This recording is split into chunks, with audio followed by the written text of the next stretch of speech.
आपके साथ गीतिका पंत और सुबह 7 बजे की गर्मा गर्म खबरों में आप सभी का स्वागत है। आज से कोरोना के खिलाफ एक और महाअभियान शुरू हो रहा है। आज से कोरोना की बूस्टर डोज लगाई जाएगी। पूरे देश में 60 साल से अधिक उम्र के बुजुर्ग, हेल्थ केयर वर्कर्स और फ्रंटलाइन वर्कर्स को कोरोना की बूस्टर डोज लगाई जाएगी। बूस्टर डोज लगवाने के लिए ऑनलाइन रजिस्ट्रेशन अनिवार्य नहीं है। टीकाकरण केंद्रों पर ऑन स्पॉट रजिस्ट्रेशन की भी व्यवस्था की गई है। कोरोना काल में हो रहे चुनाव में ड्यूटी करने वाले कर्मचारियों को बूस्टर डोज लगाया जाएगा।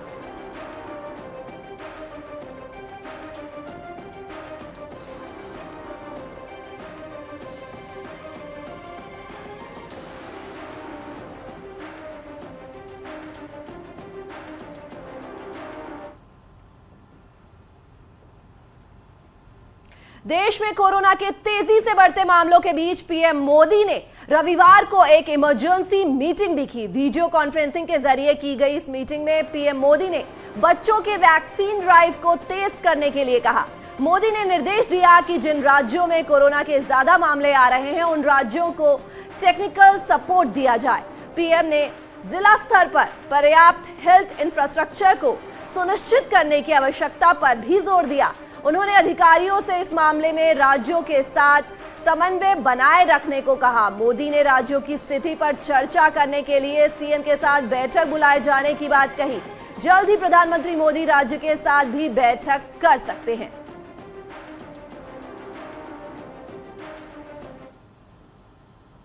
और लखनऊ में बीजेपी की बड़ी बैठक आज। पार्टी के कई बड़े नेता बैठक में होंगे शामिल। चुनाव को लेकर बैठक में होगी चर्चा।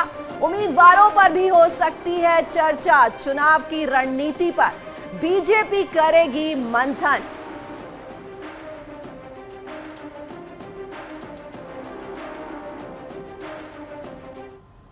यूपी चुनाव की घोषणा के बाद न्यूज 18 उत्तर प्रदेश उत्तराखंड ने राजधानी लखनऊ में सबसे बड़ा शो किया। एजेंडा उत्तर प्रदेश नाम के सभी दलों के मंच मुहैया कराए, जिसमें हर दल ने अपनी अपनी रणनीति बताई और चुनाव को लेकर बड़े बड़े दावे भी किए।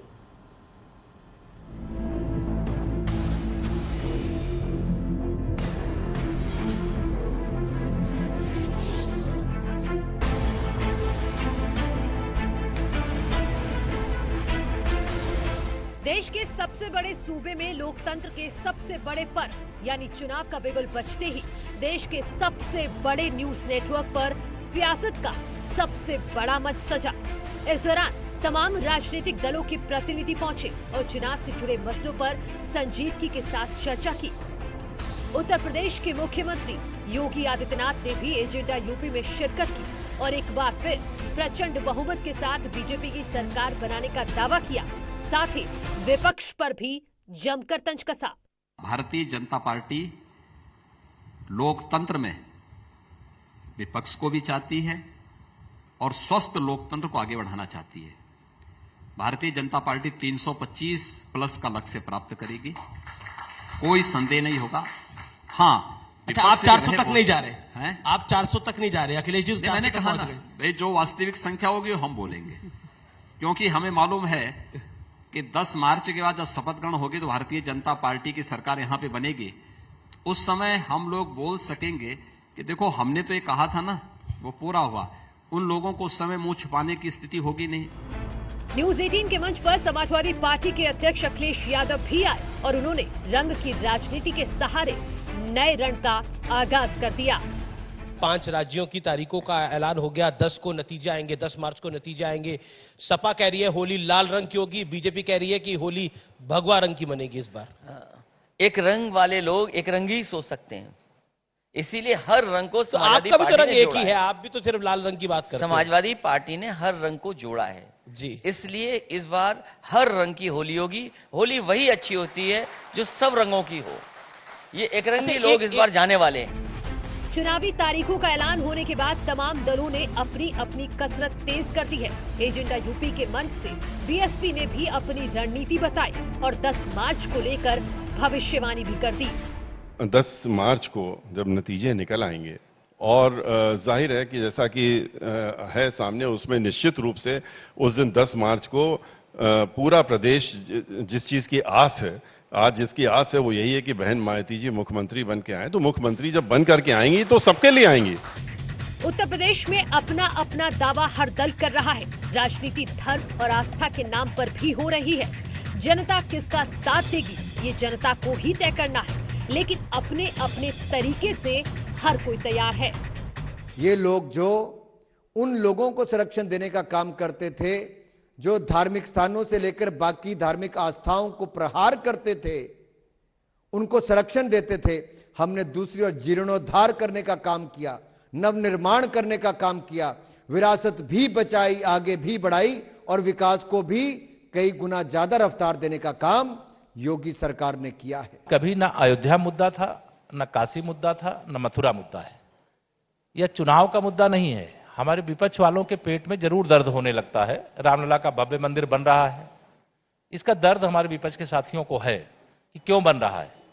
हमने तो राम भक्तों पर गोली चलाई थी, हमने तो भगवान राम के अस्तित्व को नकारने का काम किया था, फिर भी देश की सर्वोच्च अदालत का फैसला हो गया।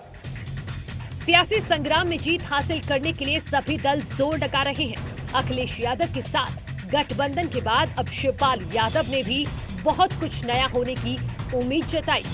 2022 में सरकार बनाने के बाद फिर हम उसे उत्तर प्रदेश को विकास के मामले में फिर ले जाएंगे। इन लोगों ने केवल झूठे वादे किए हैं, कोई काम नहीं किया। चुनाव को लेकर हर किसी के अपने अपने दावे हैं और अपनी अपनी रणनीति भी है। न्यूज़ 18 ने सभी दलों को मंच मुहैया कराया और निष्पक्ष तरीके से बात रखने का मौका दिया। अब देखना होगा कि इस बार जनता किसका साथ देती है।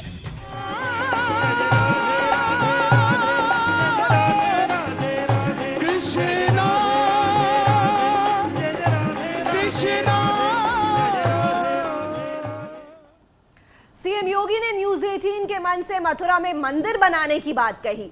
सीएम ने कहा कि जिसमें दम होगा वही मथुरा का मंदिर बनाएगा। हम में दम है, हम बनाएंगे।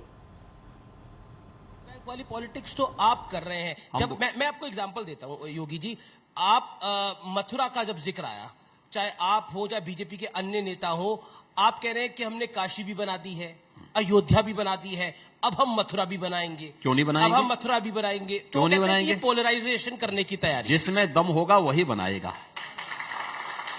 जिसमें दम होगा वही मथुरा को ही बनाएगा।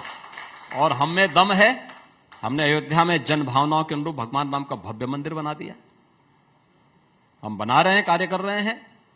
जो लोग बोलते थे, मतलब निकाला जाए, जो लोग बोलते थे, मतलब क्या निकाला जाए? जो लोग बोलते थे मंदिर को भव्य बनाएंगे, नहीं, जो बोलते थे का भी है, जो बोलते थे जी कि अयोध्या में परिंदा भी पर नहीं मार सकता, जो लोग बोलते थे कि अगर अयोध्या में फैसला आएगा तो खून की नदियां बहेंगी, कहां गए सब? कहां गायब हो गए? हम में दम था, हमने जो कहा सो करके दिखा दिया, डंके की चोट पे करके दिखाया है।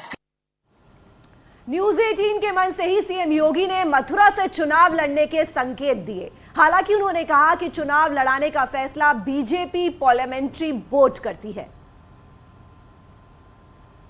योगी आदित्यनाथ चुनाव कहां से लड़ेंगे? क्योंकि मथुरा वृंदावन की बात हुई तो एक आपके सांसद हैं, उनको भी भगवान कृष्ण का सपना आया कि आप वहां से चुनाव लड़ें। तो योगी आदित्यनाथ चुनाव कहां से लड़ने वाले हैं? अयोध्या से लड़ने वाले हैं, मथुरा से लड़ने वाले हैं, गोरखपुर से लड़ने वाले हैं, कहां से लड़ने वाले हैं? देखिए, जब कंस की मूर्ति लगाने वालों के सपने में भगवान कृष्ण आ सकते हैं जी, तो कृष्ण अपने भक्तों के सपने में क्यों नहीं आएंगे? तो मैं क्या समझूं इसका इशारा? और नहीं, मैं वही कह रहा हूं ना जी। नहीं, सपना भाजपा के सांसद के सपने में तो भगवान कृष्ण आए होंगे, क्योंकि वह कृष्ण के ही भक्त हैं।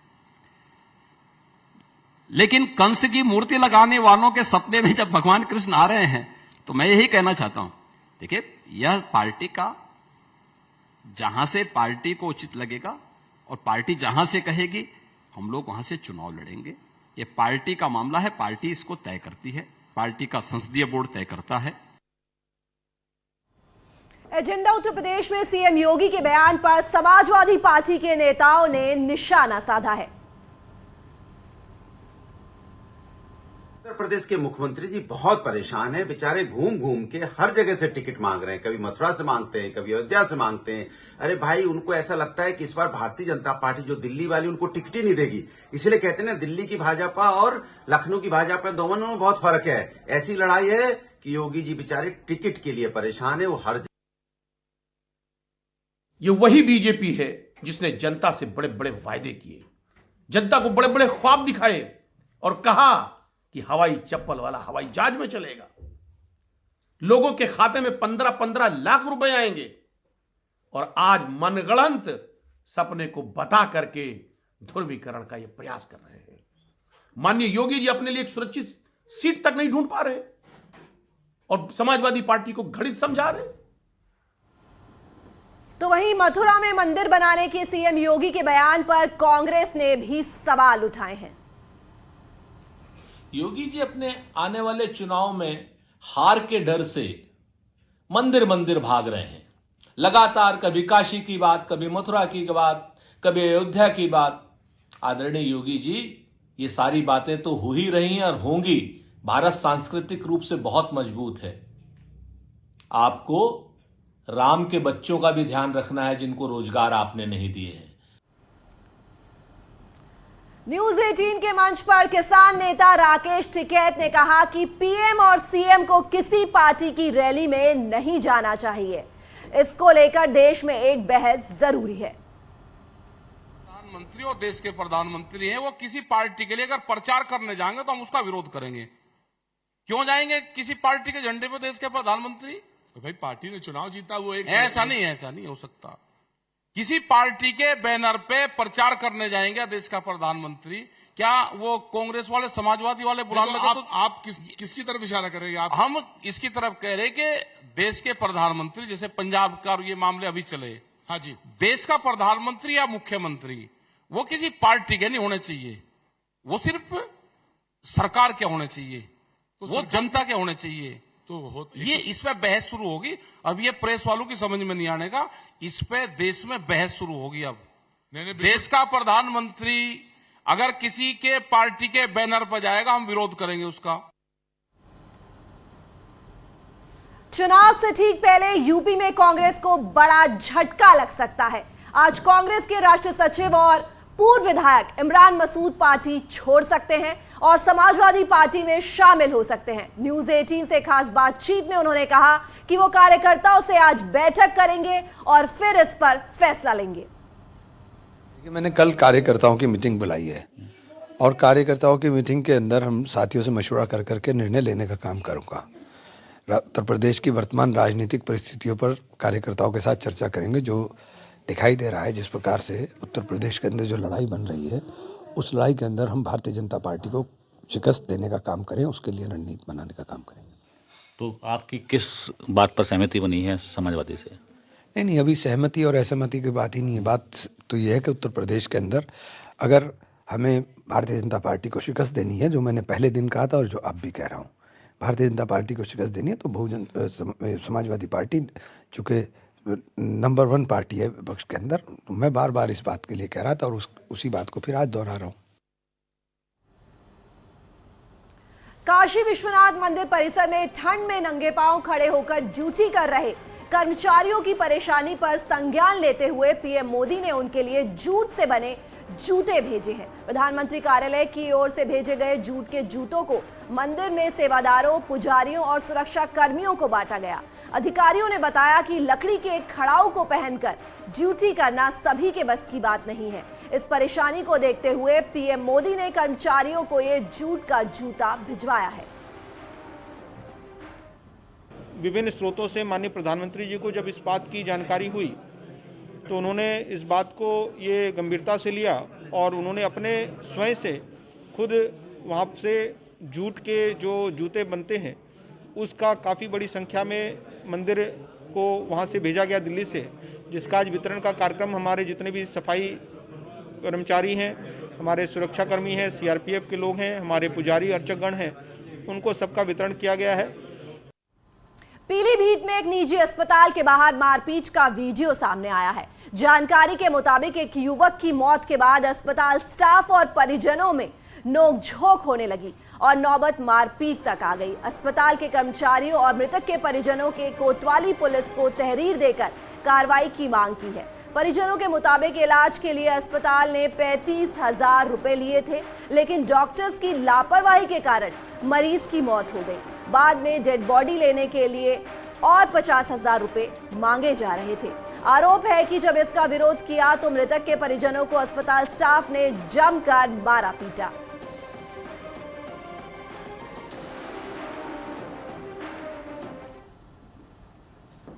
मथुरा में 251 किलो गांजा के साथ जम्मू के एक तस्कर को गिरफ्तार किया गया है। बरामद की गई गांजे की कीमत करीब 25 लाख बताई जा रही है। इस कार्रवाई में पुलिस ने जम्मू सांबा के रहने वाले गुलजार को गिरफ्तार किया है, जिसके कब्जे से पुलिस ने ट्रक भी बरामद किया है। बताया जा रहा है कि पकड़ा गया गांजा चुनावों में इस्तेमाल किया जाना था, लेकिन उससे पहले ही मुखबिर की सूचना पर पुलिस की सतर्कता से पकड़ा गया ये गांजा। ट्रक जो जम्मू कश्मीर का नंबर था, संदिग्ध होने पर उसको रोके, उसके ड्राइवर की गतिविधि संदिग्ध लगने पर उसको हिरासत में लिया और ट्रक की तलाशी ली गई। ट्रक की तलाशी में करीब 251 किलो गांजा बरामद हुआ, जिसकी बाजार में कीमत करीब 25 लाख रुपए है। अभियुक्त सांबा जनपद जम्मू कश्मीर का रहने वाला है, जिसे गिरफ्तार कर जेल भेजा जा रहा है। और यहां रुक रहे एक छोटे से ब्रेक के लिए, जल्द लौट रहे हैं।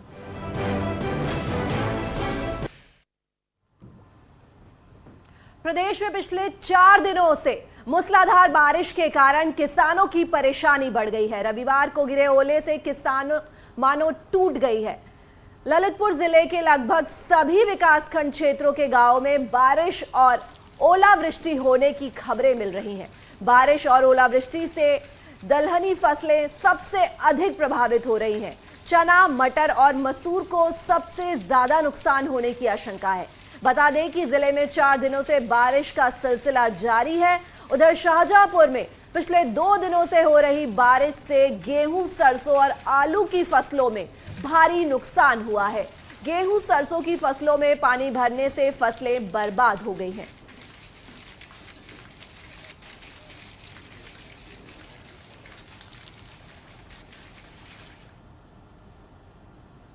और फिलहाल इस बुलेटिन में सिर्फ इतना ही। आगे खबरों का सिलसिला यूं ही जारी रहेगा।